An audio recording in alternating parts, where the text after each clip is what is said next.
ప్రీతి జంటకి సంబంధించి ఏదైతే కాంగ్రెస్ పార్టీ కేరళ కాంగ్రెస్ కావాలని ఆమెను టార్గెట్ చేయడం, అవేదో ₹1,00,00,000 ఎగవేసిందన్నటువంటి ప్రచారం చేయడం, 18 కోట్ల రూపాయలు భారతీయ జనతా పార్టీ ఆమెకి ఇచ్చింది సోషల్ మీడియాలో పబ్లిసిటీకి.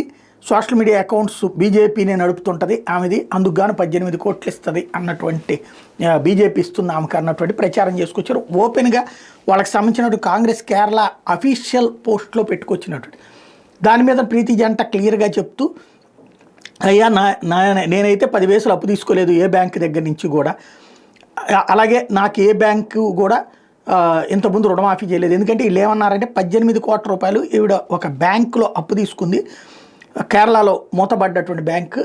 ఆ డబ్బుల్ని 18 కోట్ల రూపాయలు క్యాన్సిల్ చేసింది ఈవిడ తీసుకున్నప్పుడు. నేను 10 ఏళ్ల క్రితం అప్పుని కట్టేయడం కూడా అయిపోయింది, ఇప్పుడు దాన్ని చేస్తున్నారు, ఎందుకో నాకు తెలియట్లేదు అన్నటువంటి పాయింట్ రైట్ చేస్తూ అసలు కాంగ్రెస్ పార్టీ అఫీషియల్గా ఇట్లాంటి స్టేట్మెంట్ ఎందుకు ఇస్తోంది అన్నటువంటి పాయింట్ రైట్ చేసింది. వెంటనే నెటిజన్స్ అందరూ చెప్పుకొచ్చారు. నిన్నగాక మొన్న కుంభమేళాకి వెళ్ళటం, అక్కడ స్నానం ఆచరించి ఆ ఫోటోల్ని ఆవిడ సోషల్ మీడియాలో పోస్టులో పెట్టింది, అందుకే ఈ కోపం అంతా.